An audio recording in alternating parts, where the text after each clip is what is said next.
California's drought crisis.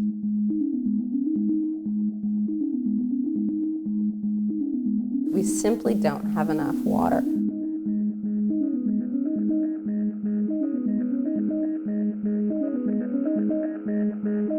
And no amount of snow and rain during this year's El Nino will solve the situation.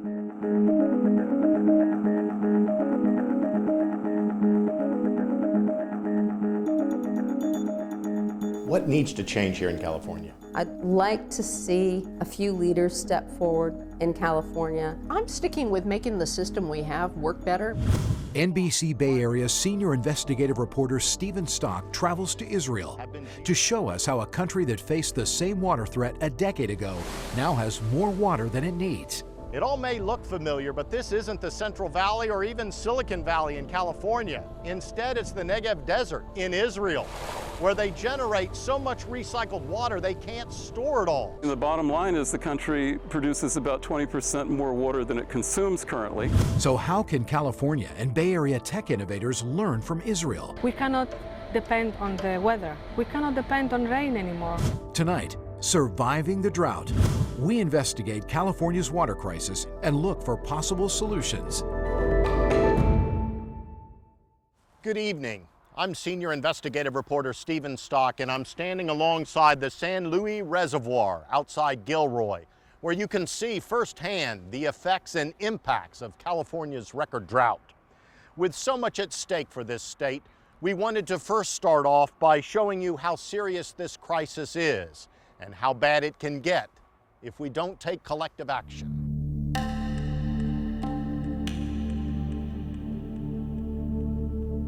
The past 4 years have been some of the driest in California's history. The reality is we've taken water for granted in California for decade upon decade now, and that's something that's going to have to change because our water supplies are becoming scarcer. Reservoirs have shrunk to unprecedented levels. Groundwater reserves are being depleted, pumped dry as farmers lose access to surface water. And as of October of this year, most of California remains in an exceptional or extreme drought. The maximum in the aquifer right now in California is the minimum of where it used to be in each of the previous droughts. So it's not going to get better. And even if it rained tomorrow, it's not going to get better. While the expected rains and storms may help fill the reservoirs, experts say El Nino won't solve the state's long-term water crisis. We're depleting our groundwater aquifers unless we address this. And I guess the idea is I am so concerned that we're not ringing the bell very, very loudly. Laura Shankar is founder of San Francisco's Artemis Water Strategy, where she works with some of the nation's largest companies to develop 21st century water systems.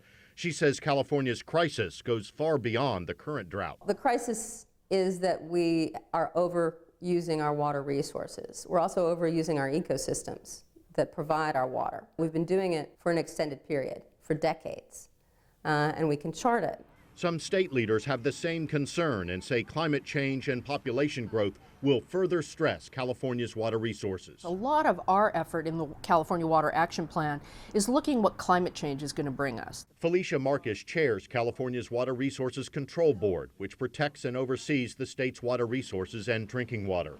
As head of the agency, she sees firsthand the blaming and finger-pointing that she says still interferes with finding solutions to the water crisis. We've gone through a period of blaming, whether it's ag versus urban or urban versus agriculture, fish versus farmers, people picking on an almond or bottled water or whatever it is that they don't like.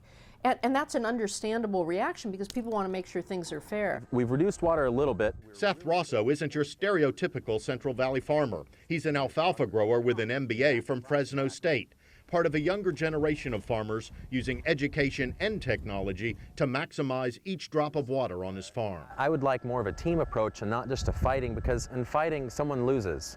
Let's have a win-win situation where we work together and we understand what each other's needs are. Rosso installed a water-efficient drip irrigation system on his farm 5 years ago, but he's still part of a minority in California where more than 60% of the crops are still watered using flood irrigation or sprinkler systems. This is the San Joaquin River, the middle of it. There's no water anywhere, and yet less than 100 feet away, flood irrigation is being used in a field.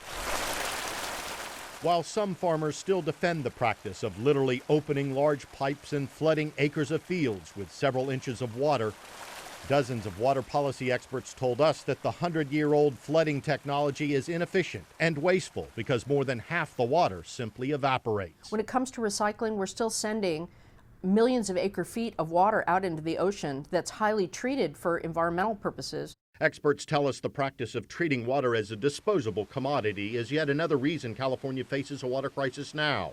While the water bond that Californians approved in 2014 calls for increased investment in water recycling, right now more than 93% of the water in the state still is just used once, then dumped into the ocean. We recycle bottles, we recycle all sorts of stuff, but we use fresh water once and toss it. And yet, 80 miles away is the San Joaquin Valley, probably the greatest piece of growing dirt in the world, and they don't have any water, and yet we use water once and toss it away. That's not the case in Israel, where about a decade ago the country faced its own water crisis. After aggressively pursuing solutions such as recycling, efficient irrigation, and desalination, the country emerged as a world leader in water technology. So we booked a flight there in search of solutions to California's crisis. Coming up, we travel throughout the country and show you exactly what it took to transform Israel into a country that now has an overabundance of water.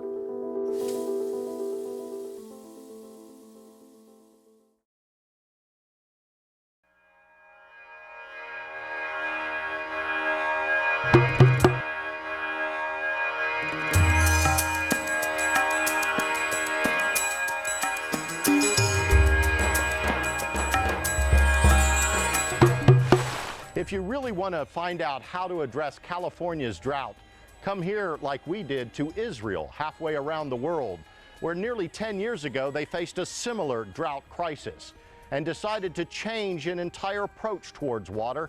Now, almost 10 years later, they have more water than they can use. From school playgrounds to city skylines to fields of agriculture as far as the eye can see. Life in Israel doesn't look so different from life in California and the Bay Area.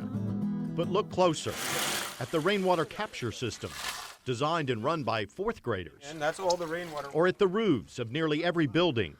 There, cisterns to collect rainwater everywhere you look. Israel is a desert and is smaller than California, but it's similar in size and population to the Bay Area. Compare Israel's approach to water to California's. Israeli citizens use about 62 gallons of water per person per day. California, 80 gallons. Israel recycles 85% of its wastewater. California, less than 7. But Israel wasn't always as drought resilient. About a decade ago, Israel faced its own severe water crisis. This is a public service announcement that played on Israeli television 7 years ago. Israeli citizens listened, and Israel instituted a major paradigm shift in its approach to water. I was sometimes afraid that we will not be able to supply even water even for basic needs. Shimon Tal retired after serving for 6 years as Israel's top water commissioner during the time that the country faced these critical water shortages. Today, after doing what we should do, we have an excess amount of water and we are not afraid of drought years and so on. Former Israeli President Shimon Peres helped lead the country out of its water crisis. Because it's all the time being innovated. We wanted to know, what can we learn from you? What can California learn from you when it comes to water?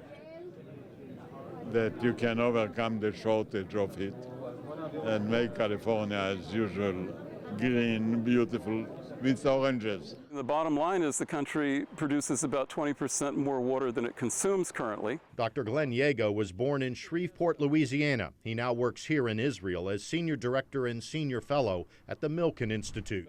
Dr. Yago and his staff are teaming up with experts from Cal Berkeley to try to find large-scale solutions to California's water crisis. It's not just the drought itself, it's the fact that you have to have a sustainable water system, whether you have El Niños or you don't have El Niños.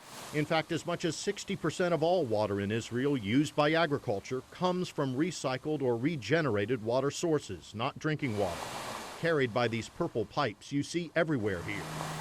This is one of the plants in Israel that recycles water. where urban wastewater goes to be recycled, sometimes multiple times. Because of the widespread use of recycled water in Israel, things like this, acres and acres of pomegranates, now grow in the Negev desert. There was no water. Farmer Yigal Aftabi remembers when nothing grew here because it was a desert. Yes, still is, in fact. So you don't care if it rains anymore? Not at all. I don't depend on rain at all. This drip irrigation technology was first developed 50 years ago in Israel on this kibbutz, or collective farm, located in the Negev desert. And we are in the end of the summer.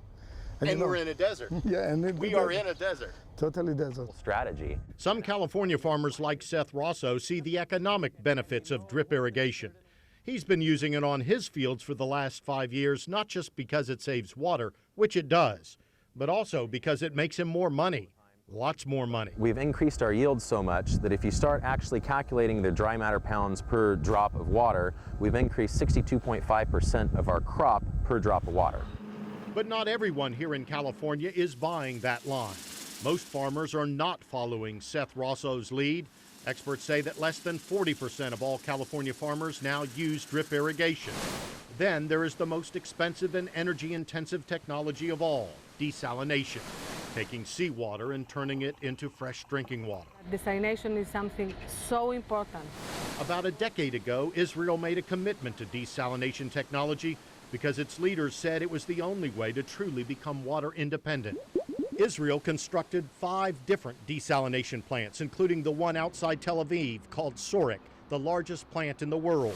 It turns more than 160 million gallons of seawater every day into fresh drinking water. They understood that we cannot depend on the weather. We cannot depend on rain anymore. In California, you've got to be inventive. As a senior fellow at the Milk and Innovation Center in Jerusalem, Stephen Zecker has heard the reasons why California hasn't innovated in the same way as Israel. We can hear the argument that, oh, well, that's a risky technology in California, which we hear often. The fact is we're a test bed of that technology here. We've proven that it works, and we've proven that it can go to scale. Coming up next, meet the Bay Area innovators trying to bypass those barriers.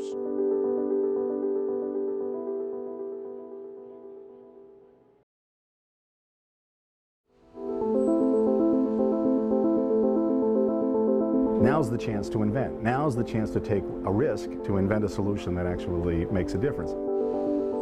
Silicon Valley was created on risk-taking and innovation, and many Bay Area companies have developed technologies that can address the drought crisis.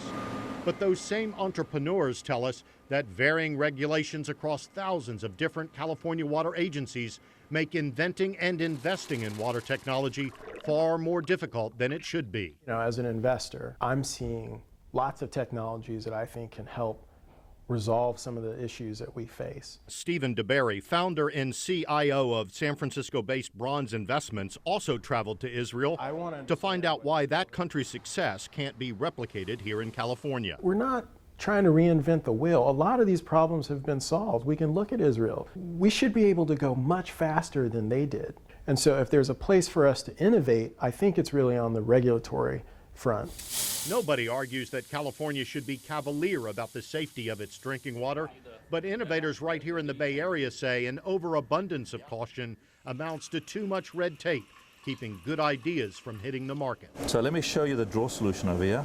This new high-tech company called Trevi Systems creates fresh drinking water in a Petaluma office park. This makes 1 ton of water a day. We're trying to get it down to about 1/4 of the energy of reverse osmosis. It's where Trevi CEO John Webley proudly shows off a process designed and manufactured here that mimics the skin of a fish to take salt out of seawater, creating fresh drinking water without using high pressure or a lot of energy. So essentially you're using a chemical, a molecule, to draw salt water through a membrane to make it clean water. Correct. The membrane's doing all the work, so you know, it removes the salt. That's the neat thing about pasteurization. Another startup, Pasteurization Technologies, based in San Leandro, combines on-site renewable energy generation with their process to treat human wastewater and make it all reusable. Every day here in the San Francisco Bay Area, about 500 million gallons of usable water gets used once and put into the Bay or the Pacific Ocean.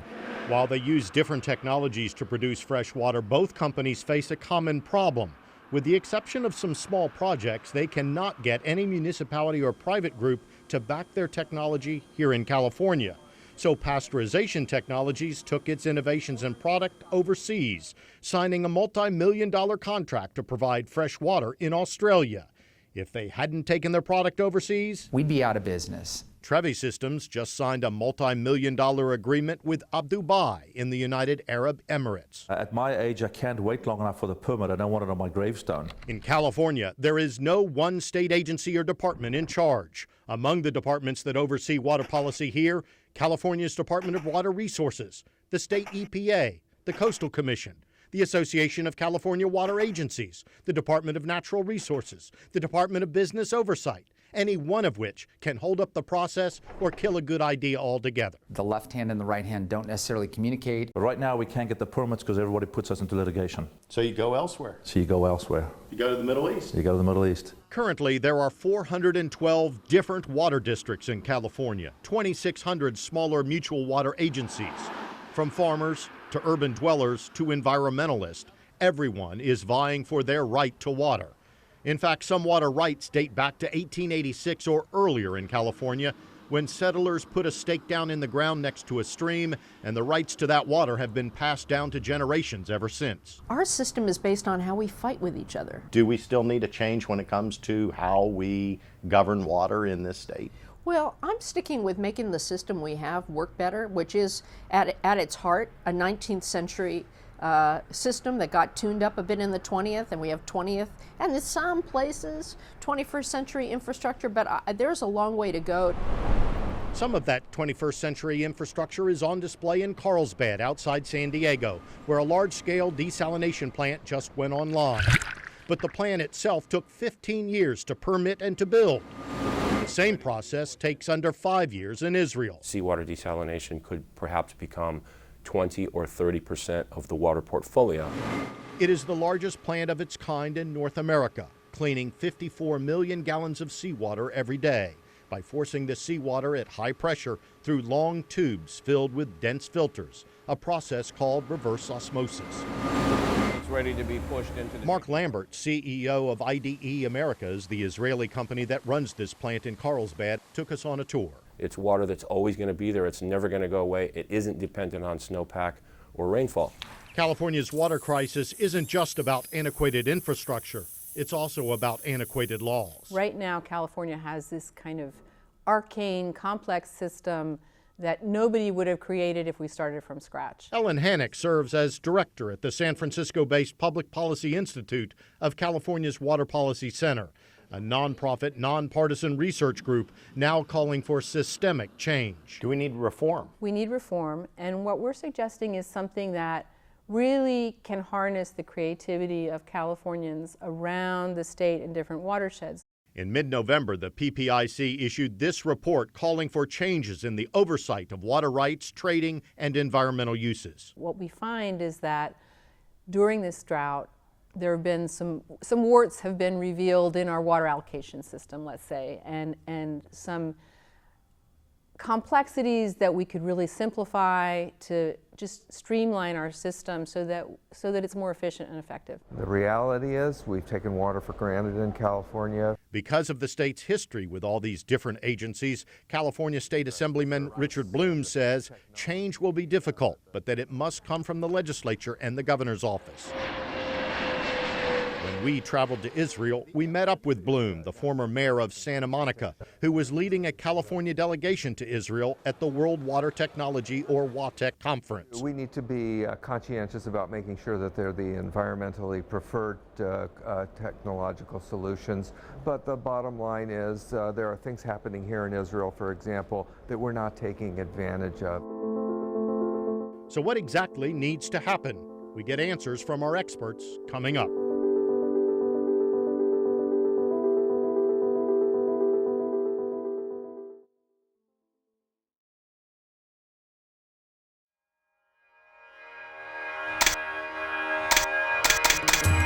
This is how California looks now, dry and parched. Experts tell us the future of our state depends on making big, bold, innovative changes. I think we're in a new era of figuring out, let's do all the things we need to do to have a sustainable future for California, which is something we absolutely can do. Got a real water bond. Californians realized the urgency and last year overwhelmingly approved a $7.5 billion bond measure to pay for water supply infrastructure projects, storage, and watershed protection. A huge sum of money, but one that state water leaders want to make sure does not get wasted. Or do we need to accelerate this? I think we need to accelerate, but I think we need to show the voters that we can spend this money wisely. These issues are totally solvable. And I gotta say, as an investor, I'm very attracted to this. I love seeing big problems that are solvable. What needs to change here in California? I'd like to see a few leaders step forward in California who see an opportunity to drive the success of advanced water technology, the way that California has driven the application of advanced renewable technology. Why haven't we done that? We've been wealthy enough, both in terms of water but also in terms of resource, to avoid taking the risk of changing. You know, we're such a big state that we're not communicating as well as we should, and then you get fiefdoms and it's my water, your water, and I think we're kind of getting in the way of ourselves. But when you run out of water, well, that'll change. Reform, revolution, and rethinking how we value water. Of the 75 people we talked to for this project, each had a different perspective on this issue, but all agreed on one thing: California must change. The question remains, do we change in time to avoid another water crisis that causes more pain and heartache, much like we've suffered for the last 4 years of record drought? That will do it for our special. You can learn a lot more about this issue on our website. We've created a special web page, Surviving the Drought. You can find it by clicking on NBCBayArea.com. For all of us at NBC Bay Area News, I'm Stephen Stock. Good night.